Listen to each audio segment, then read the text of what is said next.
नमस्कार, VNM studio से मैं सोनल भारद्वाज आप सभी का स्वागत करती हूँ। शहर की खबरों की ओर रुख करें उससे पहले आइए डालते हैं नजर कोरोना के आंकड़ों पर। विश्व भर में कोरोना के अब तक 11 करोड़ 57 लाख से ज्यादा मामले दर्ज हो चुके हैं, जबकि भारत में यह संख्या 1 करोड़ 11 लाख 50 हजार के पार पहुंच गई है।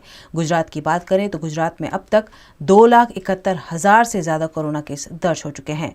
शहर की बात करें तो वडोदरा में आज कोरोना के नए 48 मामले दर्ज हुए हैं। यह थे कोरोना के आंकड़े और आइए अब डालते हैं नजर वीएनएम हेडलाइंस पर। समा में सोनी परिवार के 6 सदस्यों ने पिया जहर, आर्थिक दिक्कतों से कदम उठाने का अनुमान। गुजरात सरकार का सामान्य बजट पेश, 900 करोड़ में 55,000 आवास बनाने की घोषणा।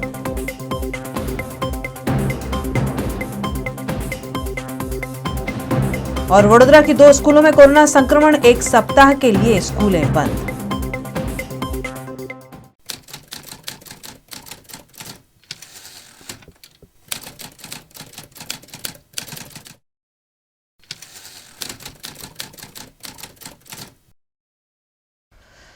वडोदरा के समा इलाके में एक ही परिवार के 6 सदस्यों द्वारा आर्थिक दिक्कतों से परेशान होकर खुदकुशी किए जाने का मामला सामने आने से हड़कंप मच गया।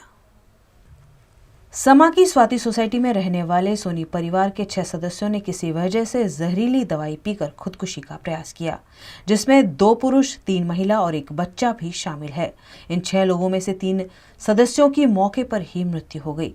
सोनी परिवार के सदस्यों ने किन वजहों से यह कदम उठाया, उसकी तफ्तीश पुलिस कर रही है। घटना की जानकारी पाकर और मौके पर लोग भी बड़ी संख्या में एकत्रित हो गए। स्वाति सोसाइटी के C13 नंबर में रहने वाले नरेंद्र सोनी, भाविन सोनी, दीप्ति सोनी, रिया सोनी और उर्वशी सोनी द्वारा उठाए गए इस कदम से पूरे इलाके में हड़कंप देखा गया। आर्थिक दिक्कतों से परेशान होकर परिवार द्वारा यह कदम उठाया गया होने का अनुमान लगाया जा रहा है। હસતા બોલતા હતા કાયમ બહાર કોઈ દિવસ એ લોકો કોઈને વાત જ જાહેર કશી નહીં કરી। હવે અંદર અંદર એ લોકો શું હશે, કારણ કે બહાર બેસતા હતા સાંજના સમય, તોય કોઈ દિવસ એવી આપણને ખબર નહીં પડી કે આ લોકોને કોઈ તકલીફ હશે। કયા કારણોસર દવા પીધી છે અને કયા કારણોસર આખી આ ઘટના એક જ પરિવારે શા માટે માસ સુસાઇડનો અટેમ્પ્ટ કર્યો છે એ ઇન્વેસ્ટિગેશનનો સબ્જેક્ટ છે। એટલે હજી પ્રાથમિક વિગતો અમે મેળવી રહ્યા છીએ, પણ એ અમને હજી સુસાઇડ નોટને સર્ચિંગ કરી રહ્યા છીએ। અને બીજું એવું છે કે જે આજુબાજુના પાડોશીઓ છે એમનું એમ કહેવાનું છે કે જે ઘરના મોભી અને જે વ્યક્તિ છે એ છેલ્લા 1 કે 1.5 વર્ષથી એમની કોઈ ફાઇનાન્શિયલ એક્ટિવિટી નથી, એટલે જે આર્થિક ભીંસ હોય એ એક મોટું રીઝન હોવાનું અત્યારે હાલ પૂરતું લાગી રહ્યું છે। બાકી જે વિષય એ મૂળ સોનીની એમની ઇમિટેશનની એની દુકાન હતી, પણ જે છેલ્લા 1.5 વર્ષથી બંધ હતી। જે ઘરનો મેલ મેમ્બર છે એણે દવા પીધા પછી એને વોમિટ થયા પછી એ જાગૃત અવસ્થામાં હતો ને એણે જ કોલ કરેલો છે, 100 નંબર પર કોલ કર્યો છે। गुजरात राज्य के वित्त मंत्री नितिन पटेल ने आज गुजरात विधानसभा में लगातार 9वीं बार सामान्य बजट को पेश करते हुए सरकार द्वारा आने वाले 1 साल में खर्च किए जाने वाले बजट पर जानकारी दी। आज बुधवार को गुजरात के उप मुख्यमंत्री और वित्त मंत्री नितिन पटेल ने 9वीं बार वित्तीय वर्ष 2021-22 के लिए बजट पेश किया। गुजरात राज्य की स्थापना के बाद पहली बार 2.27 लाख करोड़ रुपए का बजट पेश किया गया है। इस मौके पर नितिन पटेल ने बताया कि 2.27 लाख करोड़ के अधिशेष वाला इस बार का बजट पिछली बार के बजट से करीबन 10,000 करोड़ रुपए ज्यादा है। बजट में राज्य वित्त मंत्री ने कुछ महत्वपूर्ण घोषणाएं भी की है। राज्य में 2 मेगा टेक्सटाइल पार्क का निर्माण किया जाएगा। राजकोट में मेडिकल डिवाइस पार्क का भी निर्माण होगा। केवड़िया के आसपास 50 किलोमीटर के एरिया में कमल पार्क का निर्माण होगा। 2 लाख पौधों के लिए करीबन 15 करोड़ रुपए का प्रावधान किया है और यहां कमल के फूल की खेती की जाएगी। अहमदाबाद, गांधीनगर, सूरत मेट्रो के लिए 568 करोड़ रुपए आवंटित किए गए हैं। वहीं अहमदाबाद मुंबई बुलेट ट्रेन के लिए 1500 करोड़ रुपए आवंटित किए गए हैं। ऊर्जा और पेट्रोलियम के लिए 13,034 करोड़ रुपए का प्रावधान रखा गया है। उद्योग और खनिज विभाग के लिए 6,599 करोड़ रुपए आवंटित किए गए हैं। स्टैच्यू ऑफ यूनिटी के लिए बजट में 652 करोड़ रुपए दिए गए हैं। साथ ही स्वास्थ्य और परिवार कल्याण के लिए 11,323 करोड़ रुपए आवंटित किए गए हैं। आदिजाति विकास के लिए 1,300 49 करोड़ रुपए का बजट रखा गया है। महिला एवं बाल विकास के लिए 3,511 करोड़ और शिक्षा के लिए 32,000 करोड़ आवंटित किए गए हैं। केंद्र सरकार की तरह गुजरात सरकार ने भी इस बार पहली बार पेपरलेस बजट पेश किया। साथ ही एक मोबाइल एप्लीकेशन लॉन्च करते हुए उप मुख्यमंत्री नितिन पटेल ने कहा कि बजट के लिए मोबाइल एप्लीकेशन बनाने वाला गुजरात राज्य देश का पहला राज्य बन गया है। कई महीनों तक स्कूल बंद रखने के बाद स्कूलों को खोल तो दिया गया है, लेकिन वडोदरा की 2 स्कूलों में छात्रों के कोरोना वायरस के शिकार होने से छात्रों और अभिभावकों में दहशत फैल गई है। अलकापुरी की बरोड़ा हाई स्कूल में एक छात्र को कोरोना संक्रमित पाए जाने पर स्कूल को 1 सप्ताह तक बंद कर दिया गया है। सभी कक्षा की ऑफलाइन पढ़ाई रोक दी गई है और इस सप्ताह छात्रों को ऑनलाइन पढ़ाई कराई जाएगी। अलकापुरी की बरोड़ा हाई स्कूल के बाद आनंद विद्याविहार स्कूल के 3 स्टूडेंट भी कोरोना पॉजिटिव पाए गए हैं, जिसके चलते स्कूल की परीक्षा को फिलहाल रोक दिया गया है और स्कूल को भी फिलहाल बंद किया गया है। आनंद विद्याविहार गोत्री रोड पर 3 બાળકો ડિટેક્ટ થયા। સોમવારે એ લોકોને ખબર પડી એટલે એ લોકોએ એમની એક્ઝામ પોસ્ટપોન કરી છે। 1 વીક એ લોકો પાછળ લઈ ગયા છે પરીક્ષા। હાલ પૂરતું તો એ લોકોએ પોસ્ટપોન કરી છે, એ સારું જ છે, કારણ કે 1 વીક તો પોસ્ટપોન રાખવી જ પડે। ત્યાં સુધી એ લોકોએ સ્કૂલ બંધ રાખી છે અને સેનેટાઈઝ કરે છે, ત્યાર પછી પરીક્ષા લેશે સંજોગો જોઈને। 9 થી 12ના 3 બાળકો હતા।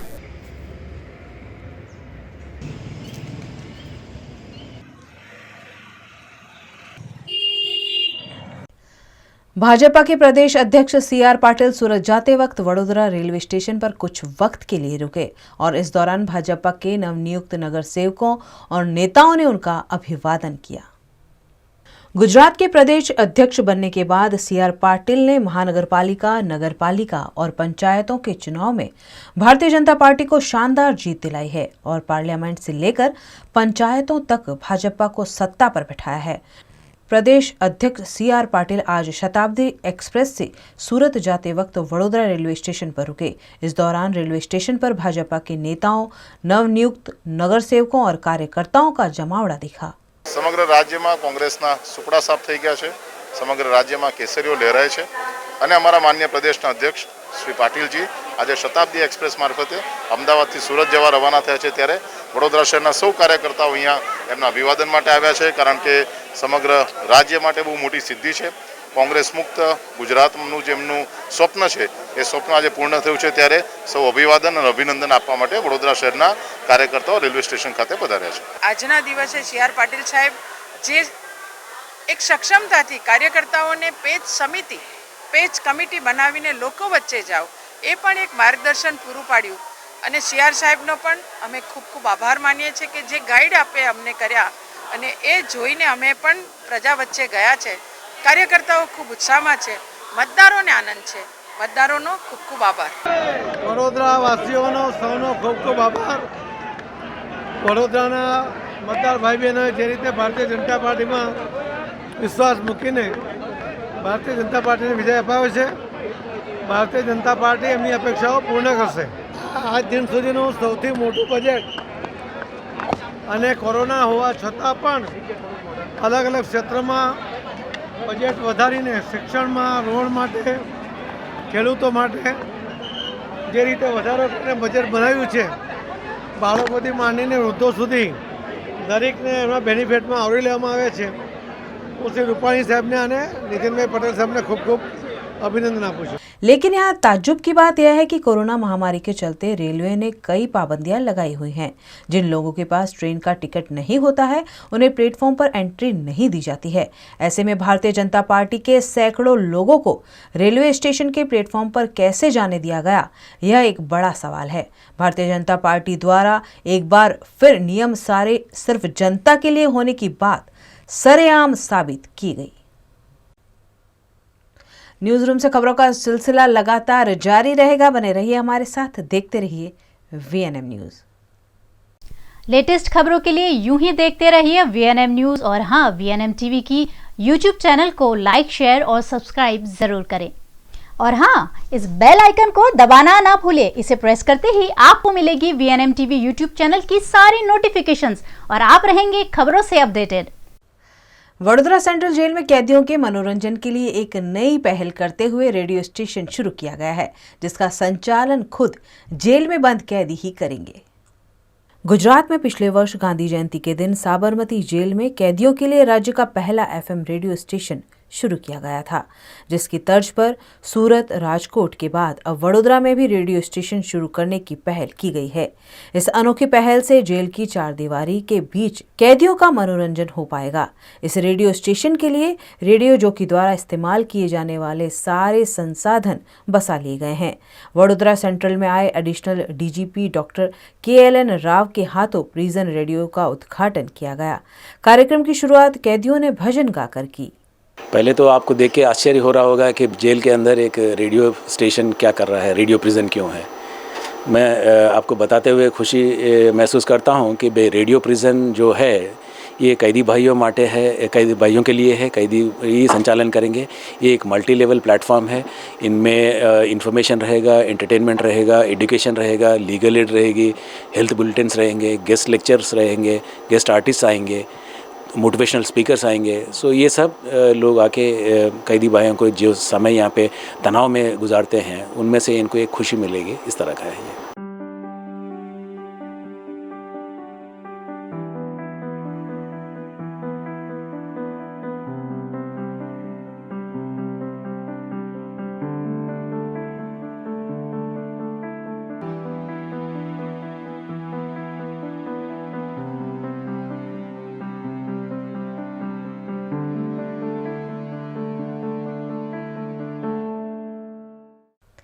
सर सयाजीराव गायकवाड़ ने वडोदरा शहर को एक सुंदर बगीचे के रूप में कमाटी बाग की भेंट दी है। यहाँ रंग बिरंगे फूलों के साथ आयोजित फ्लावर शो कमाटी बाग की सुंदरता को और बढ़ावा दे रहा है। वडोदरा महानगर पालिका संचालित पार्क्स एंड गार्डन विभाग द्वारा शहर के सुप्रसिद्ध कमाटी बाग में 8 सालों की परंपरा को निभाते हुए सुंदर रंग बिरंगी फ्लावर शो का आयोजन किया गया है, जिसमें विभिन्न तरह के रंग बिरंगी फूलों को शामिल किया गया है, जो कमाटी बाग की सुंदरता को 4 चांद लगा रहे हैं। कोरोना महामारी के चलते पिछले कई वक्त से कमाटी बाग को बंद रखा गया था, जो सरकार की अनुमति के बाद खोला गया है और सैलानियों को आकर्षित करने के लिए यहां फ्लावर शो भी आयोजित किया गया है, जिसे देखने लोग बड़ी संख्या में पहुंच रहे हैं। દર વર્ષની જેમ છેલ્લા 8 વર્ષથી સયાજી બાગની અંદર વ્હાઇટ હાઉસ પેવેલિયન છે, ફ્લોરો ક્લોક છે અને જે શિવાજી મ્યુઝિયમ છે એમાં દર વર્ષની જેમ આ વખતે પણ ફ્લાવર શોનું આયોજન કરવામાં આવે છે અને લગભગ 29 જેટલી પ્રજાતિના જે સિઝનલ ફ્લાવર્સ છે એનું અહીંયા ડિસેમ્બરમાં વાવેતર કરવામાં આવ્યું છે, જે 15 ફેબ્રુઆરી માર્ચથી 15 માર્ચ સુધી એકદમ ફૂલ બ્લૂમમાં બધા જ જાતિના ફ્લાવર્સ સૌનું આકર્ષણ કેન્દ્રિત કરે એ પ્રકારનું ફ્લાવર શોનું આયોજન આપણે કરેલ છે, જેમાં અલગ અલગ જાતના ફ્લાવર્સ જેવા કે પેન્સી છે, પિટોનિયા છે, ડાયન્થસ છે, એન્ટીરિનમ છે, સાલ્વિયા છે, એવા વિવિધ પ્રકારના રંગબેરંગી પુષ્પોનું ખૂબ જ સરસ ફ્લાવર શોનું આયોજન કરેલ છે।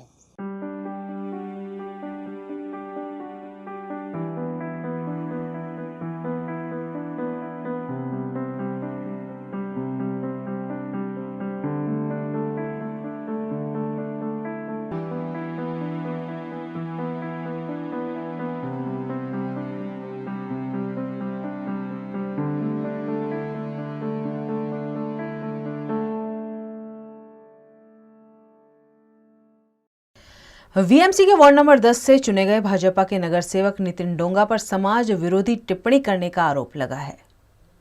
चुनाव से पहले भी भारतीय जनता पार्टी के कई नेता विवाद में आए थे और अब चुनाव जीतने के बाद भी कुछ ऐसे ही मामले लगातार सामने आ रहे हैं। वार्ड नंबर 10 के भारतीय जनता पार्टी के नगर सेवक नितिन डोंगा के खिलाफ वनकर समाज ने जिलाधीश कार्यालय में आवेदन दिया है और उन पर वनकर समाज पर आपत्तिजनक टिप्पणी करने का विरोध किया गया है। वॉर्ड नंबर 10 में नितिन डोंगे કરીને અત્યારે ચૂંટાઈને આવેલા છે ભાજપના કાર્યકર્તા અને એ કોર્પોરેટર બન્યા છે અત્યારે, પણ હવે એમને બધો મને લાગે છે કે આખા બરોડાનો ચાર્જ એમને સોંપી દીધો એવું લાગે છે કે જેમને તેમને જાતિ સૂચક શબ્દ પણ એ બોલી રહ્યા છે અને કહે છે અમારા લોકોને તમારી દુકાન ઉઠાવી દેવડાવીશ, તમારી દુકાન તોડાવી નખાવીશ, એટલે આટલો બધો પાવર એને કોર્પોરેટર છે ને એટલો બધો મળી ગયો છે અને અમારા વિશે કેમ આવું બધું બોલે છે. અત્યારે પેલા વોર્ડ નંબર 14ના જેલમ ચોકસી પણ આવી રીતે બોલી ગયા છે. હજુ પણ પોલીસે એની કોઈ કાર્યવાહી કરી નથી.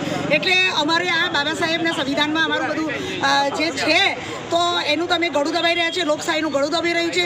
આ જો અમે એટ્રોસિટી કરાવવા જઈએ તો અમારી પાસે બધા પ્રૂફ હોય છે, વિડીયો પણ બધો છે અમારી પાસે, છતાં પોલીસ તંત્ર અને રાજકારણ તંત્ર તાત્કાલિક કેમ એટ્રોસિટી નથી ગુનો દાખલ કરતી. અને SC/ST સેલમાં જે રાઠોડ સાહેબ બેઠા છે તો એમણે પણ તરત જ એક્શન લેવી જોઈએ. મને લાગે છે કે એ પણ વિલંબ આપે છે. SC સેલના સાહેબ છે એ પણ ક્યાંક ને ક્યાંક મળેલા છે એવું લાગી રહ્યું છે. કેમ કે આ ભ્રષ્ટાચાર સરકાર છે અને અમને હટાવવા માંગે છે અને અમારા જેટલા પણ આરક્ષણ લઈ અને જીતીને જે ગયેલા છે એ બધા રબર સ્ટેમ્પ છે, એ કોઈ કામના નથી. અને હું તો કહું છું કે આરક્ષણ પણ હટાવી દો, અમારે નથી જોઈતું આરક્ષણ.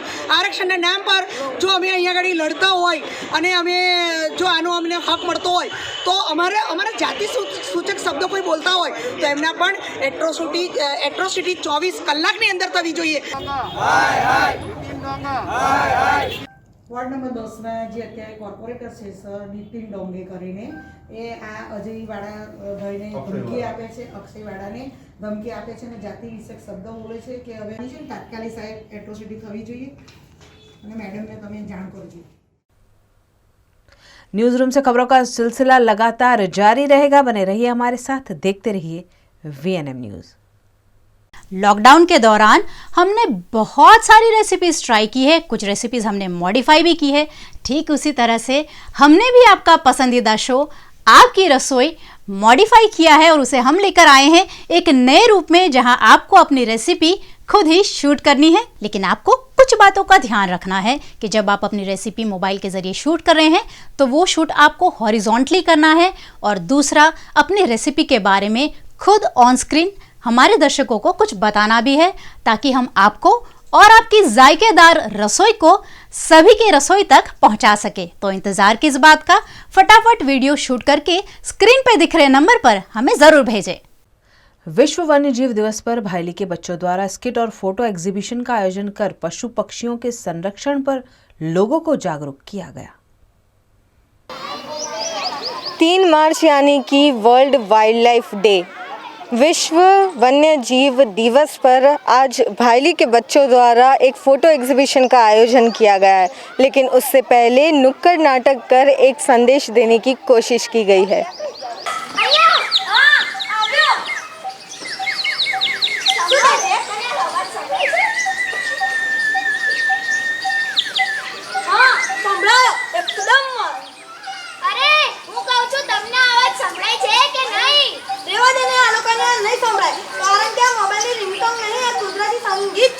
કારણ કે તમારા કાનને અમારી જેમ ટેવ નથી ને. કુદરતનું આ ગીત સંભળાવવા આવ્યા ભાઈલીના બાળકો. થયા થયા તા થઈ.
हमारे साथ दर्शन हैं जिन्होंने जो नुक्कड़ नाटक बच्चों द्वारा किया गया है उस स्ट्रीट प्ले को इन्होंने डिज़ाइन किया है। सबसे पहले आपसे ये पूछना चाहूँगी, जो स्ट्रीट प्ले किया गया है उसका मोटिव क्या था और क्या संदेश देने की कोशिश की गई?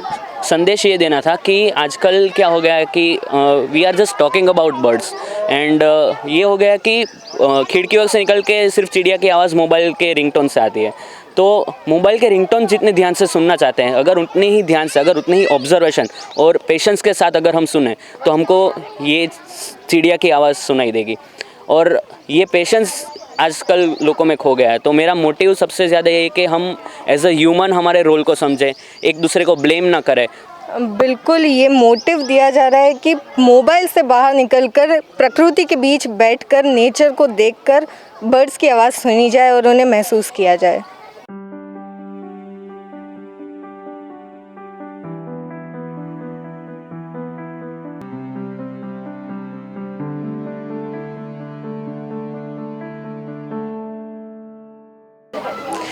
भायली के बच्चों द्वारा एक फ़ोटो एग्जीबिशन का आयोजन किया गया है। उसे देखने के लिए भायली गांव के यहाँ लोग मौजूद हैं, यहाँ पहुँचे हैं बच्चों द्वारा एग्जीबिशन जो लगाया गया है उसे देखने के लिए।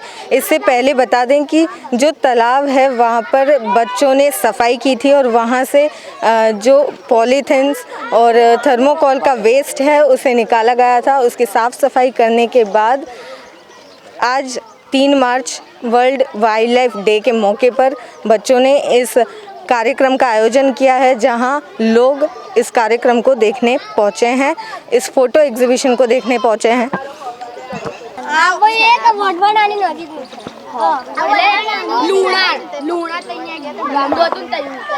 हमारे साथ भायली के यहाँ कुछ बच्चे मौजूद हैं जिन्होंने फ़ोटो एग्जीबिशन का आयोजन किया है एक अनूठे रूप में। हम उनसे जानना चाहेंगे क्योंकि इनकी उम्र जो है ज़्यादा बड़ी नहीं है, लेकिन बड़े वाले जो काम किए हैं हम उनसे जानना चाहेंगे। एनवायरनमेंट के लिए, पर्यावरण के लिए आपके दिमाग में क्या चीज़ें आती हैं सबसे पहले ऐसा कि हमें एनवायरनमेंट को साफ़ रखना चाहिए जिसकी वजह से किसी को कोई नुकसान ना हो। हमने पहले यहाँ पर सफाई की, बाद में बर्ड्स के नेम किए, याद किए और जब हमारा पूरा प्रिपेयर हो गया तब हमने एग्जीबिशन किया। लोगों को मैं यही बताना चाहूँगी कि जो एनवायरनमेंट है उसे बचाना ये हमारा फ़र्ज़ बनता है और हमें ये बचाना चाहिए क्योंकि फ्यूचर में हमारी जो जनरेशन है हमें मिलेगा, पर इसके जितने जो बच्चे हैं इन लोगों को ये सारी सुविधाएं नहीं मिलेगी। जैसे कि ये पेड़ हैं तो इनके वक्त में ये बहुत कम संख्या में मिलेंगे इन लोगों को। अब तो मोबाइल है इसीलिए फ़ोटो खींचने में तकलीफ़ नहीं होती, लेकिन कैमरे का इस्तेमाल कैसे करना है उसे सीखने में कई वक्त लग जाता है। लेकिन यहाँ जो बच्चे हैं भायली के जिन्होंने फ़ोटो एग्जीबिशन किया है उन्होंने खुद फ़ोटो क्लिक किए हैं और किस तरीके से उन्होंने कैमरा सीखा है, कितना वक्त लगा वो हम जानते हैं। इधर जो फोटोग्राफी सर ने सिखाया था फिर उनके घर गए थे हम लोग, तो उधर राहुल सर जो आए थे ना उन्होंने हमको फ़ोटोग्राफी सिखाया था। सबसे पहले हमें हमारे गले में बेल्ट पहनना चाहिए क्योंकि अगर कैमरा हमारे हाथ से गिर जाए तो हमारा ही नुकसान हो सकता है। तो सबसे पहले बेल्ट गले में पहनना चाहिए, अपने हैंड का स्टैंड बनाना चाहिए और फुट पोजीशन ठीक रखनी चाहिए। तो आपने देखा कि किस तरीके से बच्चों ने यहाँ पर वक्त तो लगाया है सीखने में, लेकिन सीखकर आज जो एग्जीबिशन किया गया है इन बच्चों के ही हुनर का एक हम झलक यहाँ पर देख सकते हैं। गोरवा स्थित देव एस्टेट की 5 कंपनियों में ताले टूटने की घटना सामने आई है, जिससे कंपनी मालिकों को लाखों का नुकसान हुआ है। पुलिस भले ही कितनी ही रात्रि पेट्रोलिंग की बीन बजा ले, लेकिन शहर में अक्सर चोरी की वारदातें घटती ही रहती है। इस बार ये वारदात गोरवा के देव एस्टेट में घटी है, जहां कई कंपनियां कार्यरत है। इन कंपनियों में से करीबन 5 कंपनियों के ताले बीती रात तोड़े गए और इन कंपनियों से लाखों का सामान चोरी होने की संभावना जताई जा रही है। कंपनी मालिकों ने मामले की शिकायत गोरवा पुलिस थाने में भी की है। गोरवा पुलिस थाने के पीआई पीके चावड़ा मामले का जायजा लेने मौके पर पहुंचे और सीसीटीवी फुटेज के आधार पर चोरों तक पहुंचने की मशक्कत शुरू की है। मारे ત્યાં ગઈકાલ રાત્રે ચોરી થઈ છે અને સવારે મારો માણસ જ્યારે અમને ફોન 9 વાગે કર્યો ત્યારે ખબર પડી કે અહીંયા તાળા તૂટેલા છે, એટલે અમને ફોન કરી એટલે અમે તરત ઘરેથી આવ્યા અને આવ્યા પછી અમે ગોરવા પોલીસ ચોકીમાં ફરિયાદ કરી. એમાંથી કુલ 5 તાળા ચોર્યા છે અને આ 5 જગ્યાએ આ એસ્ટેટમાં 5 જગ્યાએ ચોરી થઈ છે. કેટલું નુકસાન થયું છે? મારે ને આ 50,000 રૂપિયા કેશ ગયા છે. ટીવી અને ડીવીઆર એમ થઈને 1-8 લાખ રૂપિયાનું નુકસાન થયું છે મારા હિસાબે. નાનું મોટું હવે મારે ત્યાં ડીવીઆર અને ટીવી બહાર અમારી પાછળ ઉચ્ચળ જગ્યા છે ત્યાં રેલવે ફાટકની નજીકમાં જાડીમાંથી આ 2 વસ્તુ મળી આવી છે. અમિત એન્જિનિયરિંગ વર્ક છે. સવારે આવ્યા ત્યારે શટર તોડેલું ખબર પડી. માણસો બધા બહાર ઊભા હતા. હું ટાઈમે આવી જાઉં છું. સવારે જોયું પછી મેં પોલીસને ફોન કર્યો. લગભગ 10,000 થી 15,000 રૂપિયાની કેશની ચોરી થઈ છે, બાકી કંઈ ચોરી થઈ નથી.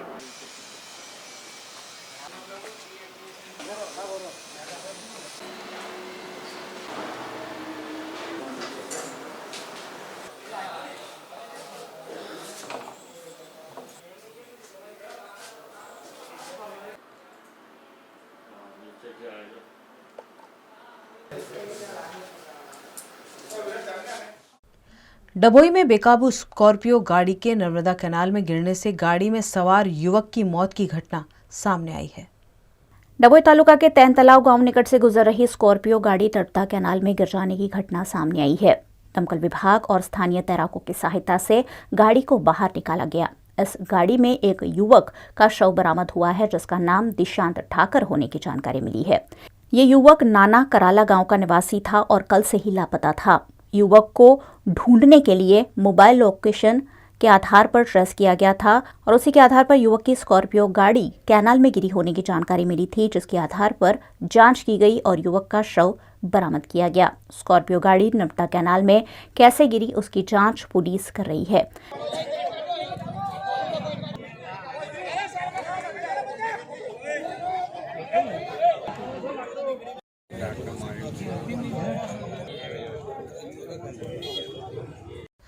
महिसागर जिले के गांव में सब माइनर कैनाल में सेंध लगने से किसानों को फिर एक बार बड़ा आर्थिक नुकसान उठाना पड़ा है.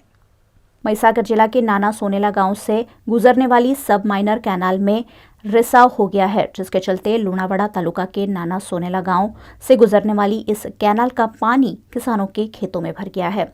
कैनाल में सेंध लगने से कई खेत पानी से भर गए हैं और खेतों में बोया हुआ गेहूं, चना और मूंग जैसी फसल बर्बाद हो गई है.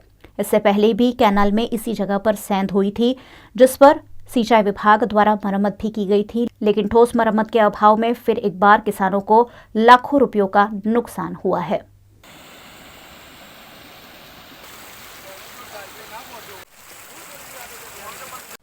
वर्ल्ड वाइल्ड लाइफ डे के मौके पर एमएस यूनिवर्सिटी में एनसीसी के छात्रों को सांप पकड़ने पर जानकारी दी गई.